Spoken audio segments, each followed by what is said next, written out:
Hello hi नमस्कार, तुमचं पुन्हा एकदा एका नवीन व्हिडिओत स्वागत आहे. आजच्या व्हिडिओत आपण ब्लाऊज पीसची पॅकिंग वेगळ्या प्रकारे कशी करायची ते बघणार आहोत. मी ब्लाऊज पीसची 3 प्रकारे वेगळी अशी पॅकिंग करून दाखवणार आहे. त्यासाठी व्हिडिओ शेवटपर्यंत नक्की बघा. सर्वात अगोदर ह्या ब्लाऊज पीसला चुन्या पाडून घेऊन त्याला रबरने पॅक करू. चुन्या कशा पाडायच्या ते आता आपण बघून घेऊयात. अशा प्रकारच्या पुढून मागच्या साईडने फोल्ड करत करत चुन्या पाडून घ्यायच्या आहेत आणि इकडे स्टार्टिंगला इथे रबर लावून घ्यायचं, जेणेकरून हा एक फ्रॉक दिसेल. आणि इकडे आपण आता स्टिकर चिटकवून घेऊयात. चुन्या पाडून घेतल्या आहे आणि वरती असे 2 रबर्स लावून ह्याचा डॉलचा फ्रॉक तयार होतो ना, तसं तयार झालंय.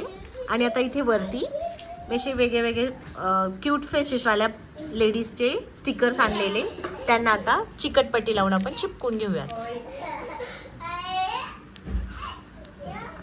अशा प्रकारे ही रेडी आहेत. याला आता आपण प्लास्टिकच्या पिशवीत पॅक करून घेऊयात. त्याच्यासोबतच ओटी ठेवून हे बघा, पॅकिंग नंतर असं दिसतंय.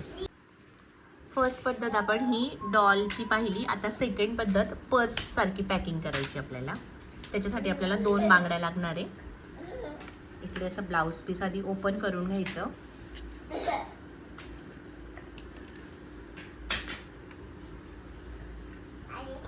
थोड्याशा इथे चुन्या पाडून इकडे बांगडी अडकवून घ्यायची आहे. सेम आपण आता दुसऱ्या बाजूला करून घेऊयात.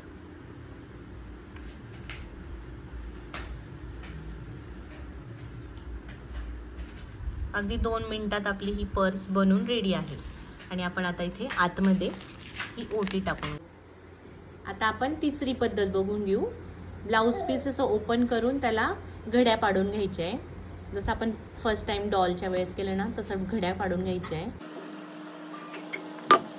त्यानंतर आपण आतमध्ये एक रबर बँड नाही तर मग एखाद्या दोऱ्याने ते आतमधलं पॅक करून घ्यायचं.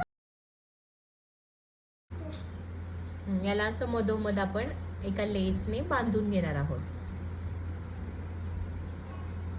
एकदम कमी खर्चात कमीत कमी वेळात होणारी ही पॅकिंग आहे. हे बघा, फायनल किती सुंदर दिसते.